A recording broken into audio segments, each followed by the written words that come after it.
let me start by saying thanks to our wonderful fans. It was great. Start with the Tiger Walk. You never know what to expect when they showed up tonight, and it was great. Tremendous atmosphere. What a way to honor the seniors that so rightfully deserve all the credit. Just proud of them and their efforts. Those seniors, those super seniors, they've seen a lot, and I've been fortunate to be here the whole time with them. And a lot of ups and downs, but they've had a lot of ups, and they've had a lot of adversity this season. But they've stayed the course. They've led us. They've done it the right way, and they continue to believe and fight. I don't want to talk about weeks past, but whether it's after the Mississippi State win and we had, the 3 losses, they continue to show up and fight, right? And then, turn around and put up a good game against SMU, and then have a downturn. And they show up and fight, and even the second half of Houston, we lost that game and got our butts kicked, but they showed up and fight. They never quit. Down at halftime this week, tonight versus a good Tulane team, and they kept fighting and believing. And that, to me, I will always remember this team with. We've had talented teams here. We've had great coaches. And I just feel very fortunate to have guys that believe and fight, because they will have success the rest of their lives. And this is not me saying on my soapbox, but this is the opportunity for me to give credit where it's due to those guys. And just so proud of their efforts. They all showed up in a variety of different ways. Obviously wonderful to have 4 takeaways and 0 turnovers. I haven't been able to say that in a long time, man. That gives me a sigh of relief. And just so proud, right?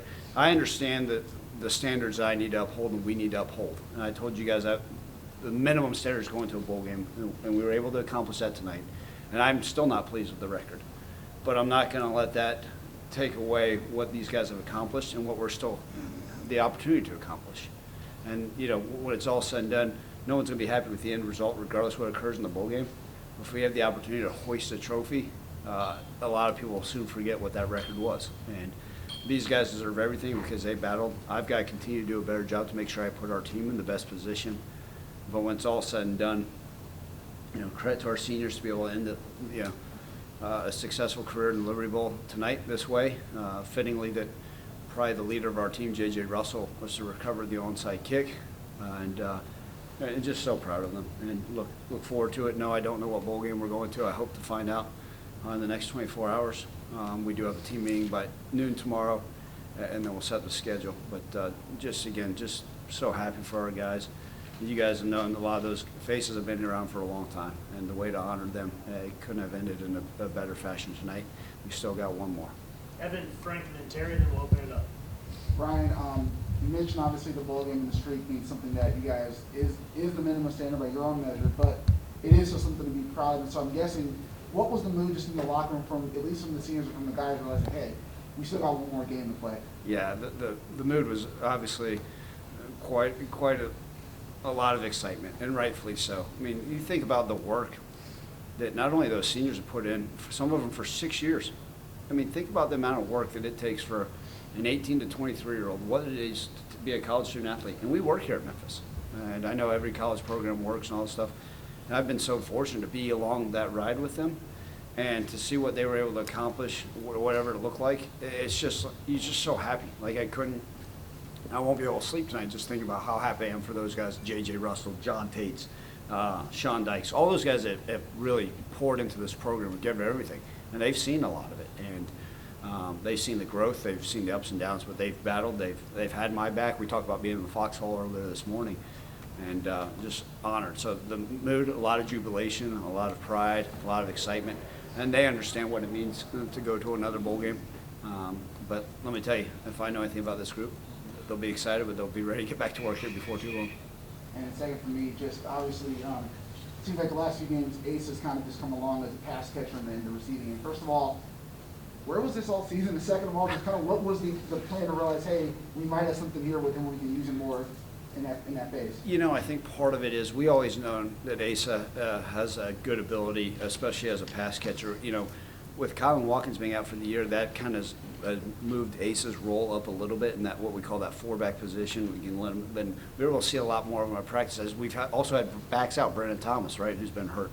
I told you guys, last year at Navy, I didn't want to be a running back by committee, but that's the nature of it. And so you get to see different skill sets.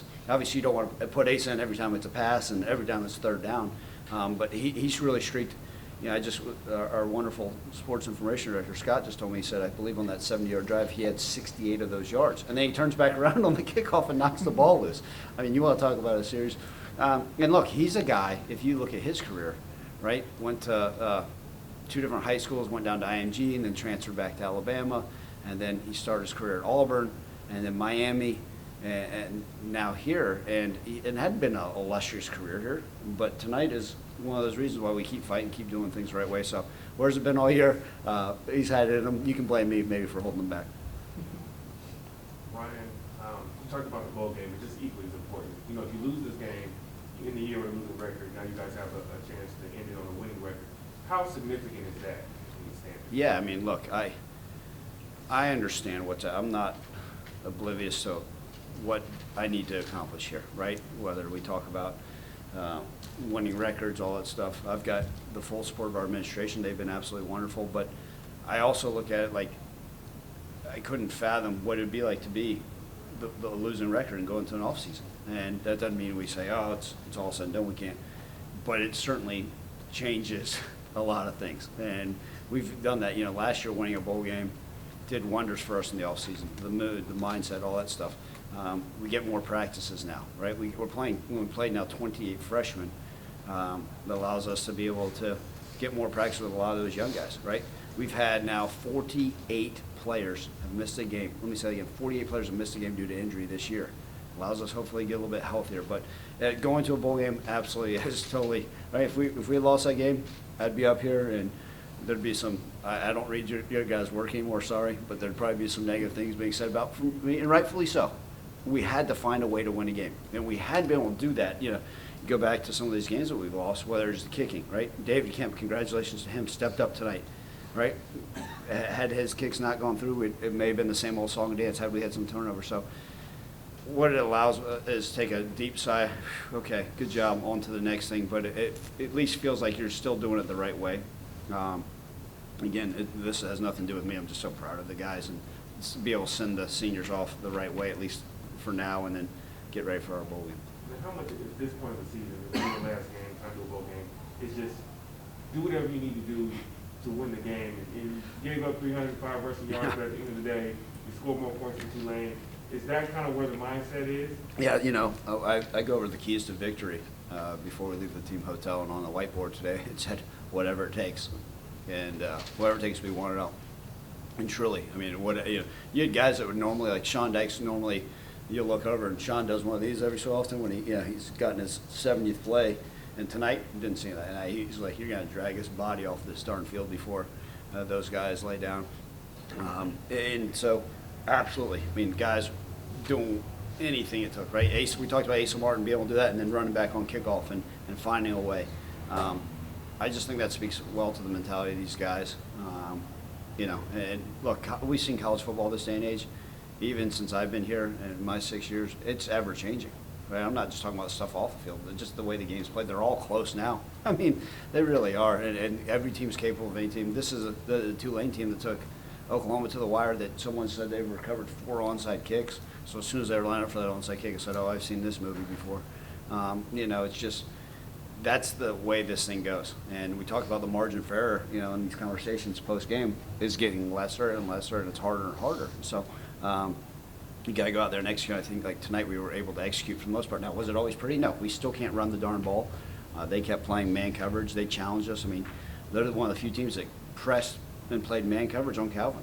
I mean, literally, they walked up and you could see the guy's breath going into Calvin's and just said, we're going to challenge you guys man to man. And that creates some issues in the run game, and we weren't able to run the football as effectively as we want. But we had to win those one-on-one battles as the receivers, right? And no different. They were able to run the ball pretty effectively. They gashed us with some explosive runs. We're going to have to find different ways. We certainly haven't found the answer after one win, but at least it gives you a chance to, okay, now go out there and continue to coach your guys for one more time. Hey, Coach, when you finally went into the victory formation and then the win was guaranteed, what emotions went through your body? Because I know this season has been a roller coaster, coming in not knowing what to expect, especially at the quarterback position. Then you finally get that win with victory formation. What emotions were released? Not coach speak, but Yeah, coach speak. yeah, Terry, I won't BS you. I mean, it's so first thought was so happy for the guys, and then second was I had a big sigh of, okay, you know.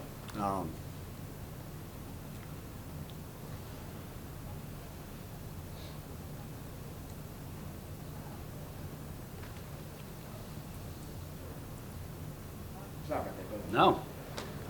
Like I said, I'm just so happy for the seniors and the guys that have done it the right way. And I think about what we've gone through this year, and rightfully so. We haven't done it to the expectations and standards that I want for this program. As I'm the head coach here, we've got a certain standard that we're going to uphold, and it hadn't gone that way this year. And so when that last knee, you know, I was still holding my breath because you never know, right? You can make sure the under center exchange is still there. But when that clock struck 0, it just proud more than anything, and just saying, okay, the adversity we went through this year, man, it sucked. I don't want to do that again. I don't ever want to even go through the crap we went through, and that's on me as a head coach to make sure I get that fixed. But it was a sense of, okay, we'll be just fine. And sometimes, I don't care if you're a 41-year-old head coach that's doing this for 23 years, or you're a true freshman quarterback or a veteran running back. We talked about Asa's, what he's gone through in his career. It's just a sense of, okay, it's all going to work out, and just couldn't wait to get back to the locker room with our guys and celebrate. Fire away. Hey, you talked about David Kemp. His confidence seems to be improving. Has it been a mechanics thing, an injury thing, or just confidence? Yeah, I think, kickers are a different breed. I can say that. Hopefully no one calls me out and like a PETA commercial or something, but kickers are a different breed. And he's a freshman, and a freshman kicker that had some adversity, but he's been, I do think confidence and feeling completely comfortable with it. And we know, right, he's only going to be as good as his next kick. And so, but I do feel like, the cool thing is, I don't know if you guys saw this, when he made those kicks, it wasn't the offense players, it wasn't the coaches, it was the defensive seniors that ran over to him and hugged him and high-fived him, because part of that's gained that confidence and that trust of his teammates, which, well, it's frankly, maybe I'm a poor coach because I haven't done a lot of motivational speeches to our kicker. I've had some conversations with him, but the mechanics, I think he understands to trust it, and I think he's only going to get better because we know he's super talented. Did you give him bowl cake? Is that bowl cake you gave? No, I don't know. I hope they saved me some. Guy's birthday? Good. Anything else for Coach? Is that, Devin, are you wearing a chinchilla jacket right there? I've been distracted the whole time. That's actually why I got tears in my eyes, because I said Devin's wearing a chinchilla tiger jacket. That's why I'll get the guys for their bowl warm-ups. You think they'll like that? Thank you, guys. Honestly, and y'all have got a job to do, but I appreciate what you guys do, and continue to show these young men in a wonderful light. Thank you.